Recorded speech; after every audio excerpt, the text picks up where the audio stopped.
मनीष गर्ग, नई दिल्ली। पश्चिम एशिया में संघर्ष के बीच पीएम मोदी ने आज मन की बात कार्यक्रम में देश की जनता को संबोधित किया। इस संबोधन में उन्होंने कहा कि चुनौतीपूर्ण समय जरूर है, लेकिन अफवाहों की तरफ बिल्कुल ध्यान नहीं देना है। एलपीजी, पेट्रोल पर संकट है और ये संकट पूरी दुनिया के लिए है। साथ ही इस मुद्दे पर किसी भी तरह की राजनीति न होने की बात कही। सिंह ने ऐसे ही एक खेल में कमाल कर दिखाया है। उन्होंने कुछ ही हफ्ते पहले न्यूयॉर्क सिटी हाफ मैराथन में तीसरा स्थान हासिल कर इतिहास रच डाला। वे 1 घंटे से कम समय में हाफ मैराथन पूरा करने वाले पहले भारतीय एथलीट बने। स्क्वॉश खिलाड़ी बेटी अनाहत सिंह ने स्क्वॉश ऑन फायर ओपन का बड़ा अंतर्राष्ट्रीय खिताब अपने नाम किया। सिर्फ 17 साल की उम्र में उन्होंने ये सफलता हासिल की। इसके साथ ही वे पीएसए वर्ल्ड रैंकिंग में टॉप 20 में जगह बनाने वाली सबसे कम उम्र की एशियाई महिला खिलाड़ी बन गई है। मुझे अस्मिता एथलेटिक्स लीग की जानकारी भी मिली। इसमें 8 मार्च को महिला दिवस के अवसर पर कई स्पोर्टिंग इवेंट्स का शानदार आयोजन किया गया। लीग में करीब 2 लाख बेटियों ने भागीदारी की। ये देखकर अच्छा लगता है कि भारत की नारी शक्ति देश में हो रहे इस स्पोर्टिंग ट्रांसफॉर्मेशन में अहम भूमिका निभा रही है। साथियों, मेरा हमेशा से यह आग्रह रहा है कि आप सभी अपनी फिटनेस पर जरूर ध्यान दें। अंतर्राष्ट्रीय योग दिवस में अब 100 दिनों से भी कम समय बचा है। पूरी दुनिया में योग के प्रति आकर्षण भी लगातार बढ़ रहा है। अफ्रीका के जिबूती में अलमिस जी अपने अरविंद योग सेंटर के जरिए योग को बढ़ावा दे रहे हैं। वे यहाँ की कई और जगहों पर भी लोगों को योग सिखाते हैं। आप में से कई लोगों ने इंस्टाग्राम कंटेंट क्रिएटर युवराज दुआ की पोस्ट पर मेरे से रिप्लाई को लेकर कमेंट्स किए। उन्होंने मुझसे आग्रह किया था कि मैं उनके पिता से कहूं कि वे शुगर इंटेक कम करें। मुझे खुशी है कि मेरे अनुरोध का उनके पिता पर सकारात्मक प्रभाव पड़ा है। मैं आप सभी से आग्रह करूंगा कि आप भी शुगर इंटेक को कम करें और जैसा मैंने पहले भी कहा है, हमें खाने के तेल में 10% की कटौती भी करनी है। इन छोटे छोटे प्रयासों से आप मोटापे और लाइफस्टाइल से जुड़ी बीमारियों से दूर रहेंगे। मेरे प्यारे देशवासियों, एक पुरानी कहावत है, करत करत अभ्यास के जड़ मत होत सुजान। यानी जब हम निरंतर अभ्यास करते हैं तो उतनी ही ज्यादा बुद्धिमत्ता हासिल करते जाते हैं। लोग भी सबसे बेहतर तब सीखते हैं जब उनकी सक्रिय भागीदारी होती है। मुझे बेंगलुरु में शिक्षा से जुड़े एक यूनिक प्रयास के बारे में जानकारी मिली है। यहाँ एक टीम प्रयोग इंस्टीट्यूट ऑफ एजुकेशन रिसर्च चला रही है। इस टीम का रिसर्च प्रोजेक्ट पर विशेष फोकस है। यह टीम स्कूल लेवल पर साइंस एजुकेशन को लोकप्रिय बनाने में जुटी है। उन्होंने अन्वेषण नाम का एक प्रयोग किया है। इसके जरिए 9वीं से 12वीं क्लास तक के स्टूडेंट्स को केमिस्ट्री, अर्थ साइंसेज और वेलनेस जैसे क्षेत्रों में इनोवेशन करने का मौका मिलता है। इससे स्टूडेंट्स को रिसर्च का बहुत अच्छा अनुभव हासिल होता है। साथ ही अपने प्रोजेक्ट्स को पब्लिश करने का प्लेटफॉर्म भी मिलता है। साथियों, परीक्षा पे चर्चा के दौरान कुछ स्टूडेंट्स ने मुझे बताया था कि वे साइंस पढ़ना तो चाहते हैं, लेकिन उन्हें इससे डर भी लगता है। इस दिशा में प्रयोग की टीम का प्रयास बहुत ही सराहनीय है। यह पहल स्टूडेंट्स को साइंस के साथ जुड़ने और प्रैक्टिकली कुछ करके दिखाने का मौका देती है। जब हम किसी चीज को खुद करके देखते हैं तो जिज्ञासा और रुचि पैदा होती है। कौन जानता है कि मेरे युवा साथियों में ही कोई आने वाले समय का बेहतरीन साइंटिस्ट हो। साथियों, शिक्षा के माध्यम से अतीत को संरक्षित करने और भविष्य को तैयार करने का एक प्रयास नागा समुदाय भी कर रहा है। इस समुदाय के लोग अपनी आदिवासी परंपराओं का बहुत सम्मान करते हैं। वो इस पर गर्व तो करते ही हैं, साथ ही अपनी अप्रोच को आधुनिक भी रखते हैं। नागा ट्राइब्स में मोरुंग लर्निंग की एक पारंपरिक व्यवस्था थी। इसमें बुजुर्ग लोग अपने अनुभवों से युवाओं को पारंपरिक ज्ञान, इतिहास और लाइफ स्किल्स के बारे में बताते थे। समय के साथ यह सिस्टम अब मोरुंग कॉन्सेप्ट ऑफ एजुकेशन में बदल गया है। इसके माध्यम से बच्चों में गणित और विज्ञान जैसे विषयों में रुचि पैदा की जाती है। इसमें समुदाय के बुजुर्ग उन्हें कहानियां, लोकगीत और पारंपरिक खेलों के साथ लाइफ स्किल्स सिखाते हैं। इस तरह हमारा नागालैंड अपनी सांस्कृतिक विरासत को सुरक्षित रखते हुए बच्चों की शिक्षा को आगे ले जा रहा है। आपको भी अपने क्षेत्र में ऐसे प्रयासों के बारे में पता चले तो मुझे जरूर शेयर कीजिएगा। मेरे प्यारे देशवासियों, देश के कई हिस्सों में गर्मियों की शुरुआत हो चुकी है, यानी ये समय जल संरक्षण के अपने संकल्प को फिर से दोहराने का है। पिछले 11 वर्षों में जल संचय अभियान ने लोगों को बहुत जागरूक बनाया है। इस अभियान के तहत देश भर में करीब 50 lakh artificial water harvesting structure बनाए गए हैं। मुझे देखकर अच्छा लगता है कि अब जल संकट से निपटने के लिए गांव-गांव में सामुदायिक स्तर पर प्रयास होने लगे हैं। कहीं पुराने तालाबों की सफाई हो रही है, कहीं बरसात के जल को सहेजने के लिए प्रयास किया जा रहा है। अमृत सरोवर अभियान के तहत भी देश भर में करीब 70,000 अमृत सरोवर बनाए गए हैं। बारिश का मौसम आने से पहले इन सरोवरों की साफ सफाई भी शुरू हो गई है। आज मैं आपसे कुछ प्रेरक उदाहरण भी साझा करना चाहता हूं। ये उदाहरण बताते हैं कि जन भागीदारी से जल संरक्षण का काम कितना व्यापक हो जाता है। साथियों, त्रिपुरा की जम्पुई पहाड़ियों में बसा वागमुन गांव 3000 फीट की ऊंचाई पर बसा है। ये गांव पानी के गंभीर संकट का सामना कर रहा था। गर्मियों के दिनों में गांव के लोग पानी के लिए लंबी दूरी तय करते थे। आखिरकार गांव के लोगों ने बारिश की हर बूंद को सहेजने का निर्णय किया। आज वांगमुन गांव के लगभग हर घर में rooftop rain water harvesting system स्थापित हो गया है। जो गांव कभी पानी की कमी से जूझ रहा था, वो जल संरक्षण की एक प्रेरक मिसाल बन गया है। साथियों, इसी तरह छत्तीसगढ़ के कोरिया जिले में भी एक अनोखी पहल देखने को मिली। यहां के किसानों ने एक सरल लेकिन प्रभावशाली आइडिया पर काम किया। यहां के किसानों ने अपने खेतों में छोटे छोटे रिचार्ज तालाब और सोखता गड्ढे बनाए, जिससे बारिश का पानी खेतों में ही रुकने लगा और धीरे धीरे वह जमीन के अंदर जाने लगा। आज इस क्षेत्र के 1200 से अधिक किसान इस मॉडल को अपना चुके हैं और गांव का ग्राउंड वाटर लेवल बहुत बेहतर हो गया है। इसी तरह तेलंगाना के मंचिरियाल जिले के मुदिगुंटा गांव में भी लोगों ने मिलकर पानी की समस्या दूर की है। गांव के 400 परिवारों ने अपने घरों में सॉकपिट बनाया और वाटर कंजर्वेशन का जन आंदोलन बना दिया। इससे गांव का ग्राउंड वाटर लेवल बेहतर हुआ है। साथ ही प्रदूषित पानी की वजह से होने वाली बीमारियां बहुत कम हो गई है।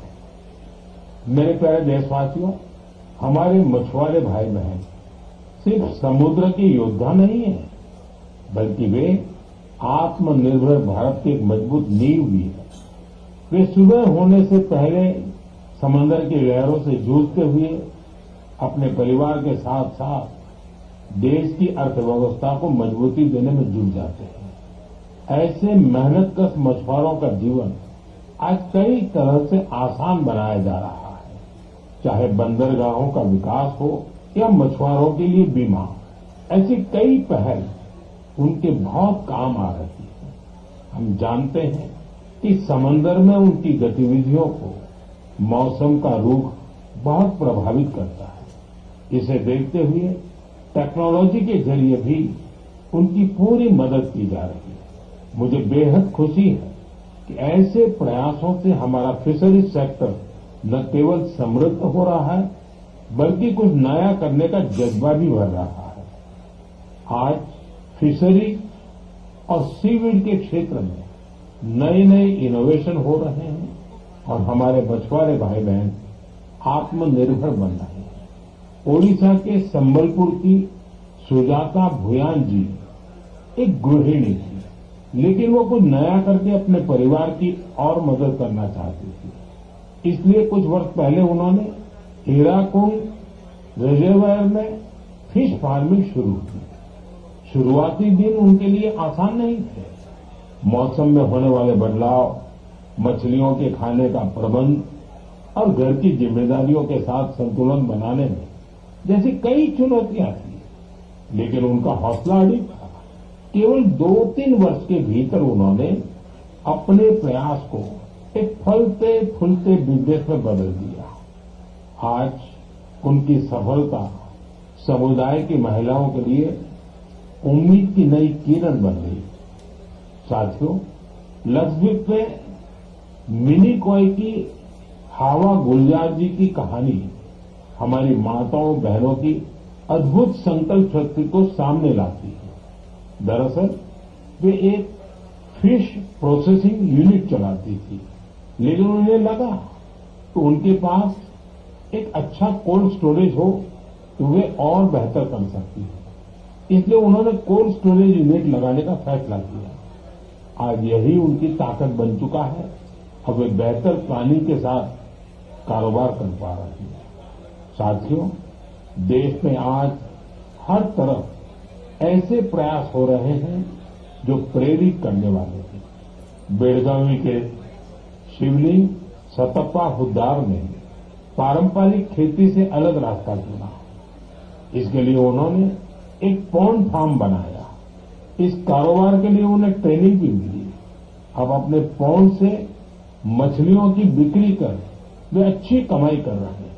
वहीं सीवीड की मांग को देखते हुए कई लोगों ने सीवीड कल्टीवेशन को भी अपनाया है। इसका उन्हें बड़ा लाभ भी हो रहा है। मैं एक बार फिर फिशरीज सेक्टर से जुड़े सभी लोगों की सराहना करता हूं। हमारी इकोनॉमी को सशक्त बनाने के लिए उनका प्रयास बेहद प्रशंसनीय है। मेरे प्यारे देशवासियों, जब समाज खुद आगे आता है तो छोटे छोटे प्रयास भी बड़े बदलाव की नींव बन जाते हैं। हमारे देश के अलग अलग हिस्सों में ऐसे कई उदाहरण सामने आ रहे हैं जो हमें यही सिखाते हैं। हाल ही में उत्तर प्रदेश के वाराणसी में एक प्रेरक प्रयास देखने को मिला। वहां एक ही घंटे में 2,51,000 से अधिक पौधे लगाए गए और एक नया गिनीज वर्ल्ड रिकॉर्ड बना। इस प्रयास की सबसे खास बात ये रही कि इसमें हजारों लोग एक साथ जुड़े। छात्र, जवान, स्वयंसेवी संगठन, अलग अलग संस्थाएं, सबने मिलकर इस काम को संभव बनाया। जन भागीदारी का यही स्वरूप एक पेड़ मां के नाम अभियान के दौरान भी दिखता है। इस अभियान के तहत देश भर में करोड़ों पेड़ लगाए गए। साथियों, नागालैंड के चिजामी गांव से भी एक बहुत प्रेरक प्रयास सामने आया है। चिजामी गांव की महिलाएं मिलकर 150 से अधिक वैरायटी के पारंपरिक बीजों को सुरक्षित रख रही है। इन बीजों को एक कम्युनिटी सीड बैंक में संरक्षित किया जा रहा है, जिसे गांव की महिलाएं ही चलाती हैं। इनमें चावल, बाजरा, मक्का, दालें, सब्जियां और कई तरह की जड़ी बूटियां शामिल हैं। ये एक ऐसा प्रयास है जिसमें ज्ञान भी सुरक्षित है, परंपरा भी जीवित है और आने वाली पीढ़ियों के लिए एक मजबूत आधार भी तैयार हो रहा है। साथियों, आज जब दुनिया जलवायु परिवर्तन जैसी चुनौतियों का सामना कर रही है, तब ऐसे प्रयास हमें यह बताते हैं कि समाधान हमेशा कहीं दूर नहीं होता। कई बार हमारे अपने पारंपरिक ज्ञान और सामुदायिक प्रयास ही हमें सबसे मजबूत रास्ता दिखाते हैं। मेरे प्यारे देशवासियों, आज आप देश के किसी छोटे बड़े शहर में जाएंगे तो एक बदलाव आप जरूर नोटिस करेंगे। आपको बड़ी संख्या में घरों की छत पर सोलर पैनल लगे हुए दिखाई देंगे।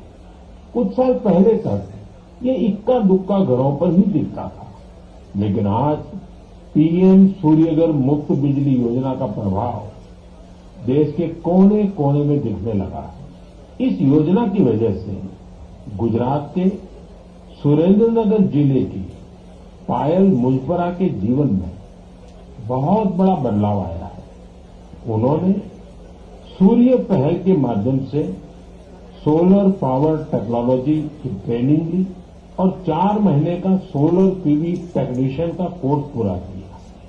अब वो एक कुशल सोलर टेक्नीशियन बन गई है। पायल एक सोलर उद्यमी के तौर पर अपनी पहचान बना रही है। वो आसपास के जिलों में सोलर रूफटॉप इंस्टॉलेशन का काम करती है और इससे उन्हें हर महीने हजारों रुपए की आय होती है। साथियों, मेरठ के अरुण कुमार भी अब अपने इलाके में ऊर्जादाता बन गए हैं। हाल ही में दिल्ली में हुए कार्यक्रम में अरुण कुमार ने हिस्सा लिया था और अपने अनुभव साझा किए थे। उन्होंने बताया था कि वो न केवल बिजली बिल की बचत कर रहे हैं, बल्कि अपनी अतिरिक्त बिजली बेच भी रहे हैं। साथियों, जयपुर के मुरलीधर जी की सफलता भी कुछ ऐसी ही है। पहले उनकी खेती डीजल पंप पर निर्भर थी, जिसमें हर साल हजारों रुपए खर्च होते थे। जब उन्होंने सोलर पंप अपनाया तो उनकी खेती का तरीका ही बदल गया। अब उन्हें ईंधन की चिंता नहीं रहती, सिंचाई समय पर होती है और उनकी सालाना आय भी बढ़ गई है। सबसे महत्वपूर्ण बात यह है कि अब उनका परिवार साफ ऊर्जा के साथ बेहतर जीवन जी रहा है।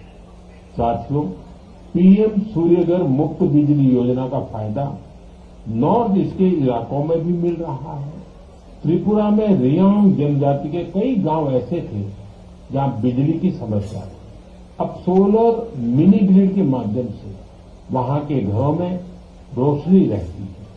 वहां बच्चे अब शाम के बाद भी पढ़ पा रहे हैं, लोग मोबाइल चार्ज कर पा रहे हैं और गांव का सामाजिक जीवन भी बदल गया है। साथियों, देश में सोलर ऊर्जा क्रांति के ऐसे न जाने कितने उदाहरण हैं। आप भी इस क्रांति से जुड़िए और दूसरों को भी जोड़िए। मेरे प्यारे देशवासियों, मन की बात के लिए मुझे हर महीने देश के अलग अलग हिस्सों से ढेरों संदेश मिलते हैं। इन संदेशों से ये भी पता चलता है कि दूर दराज के क्षेत्रों में बैठे लोग कितने चाव से इस कार्यक्रम को सुनते हैं।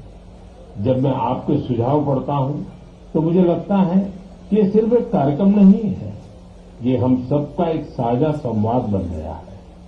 आपके विचार, आपके अनुभव इस कार्यक्रम को लगातार बेहतर बनाने की प्रेरणा देते हैं। आप अपने आसपास की प्रेरक गाथाएं यूं ही साझा करते रहिए। हो सकता है आपकी एक छोटी सी कोशिश किसी और के जीवन में बड़ा बदलाव ले आए, किसी को आगे बढ़ने का नया हौसला दे दे। यही तो रेडियो की असली ताकत है। ये देश के अलग अलग कोने में बैठे लोगों का एक विचार, एक भावना और एक उद्देश्य से जोड़ देता है। अगले महीने फिर मिलेंगे कुछ नए प्रेरक व्यक्तित्वों के साथ कुछ ऐसे प्रयासों के साथ जो हमें आगे बढ़ने की नई ऊर्जा देंगे। तब तक आप अपना और अपने परिवार का ध्यान रखें। स्वस्थ रहें, खुश रहें। बहुत बहुत धन्यवाद।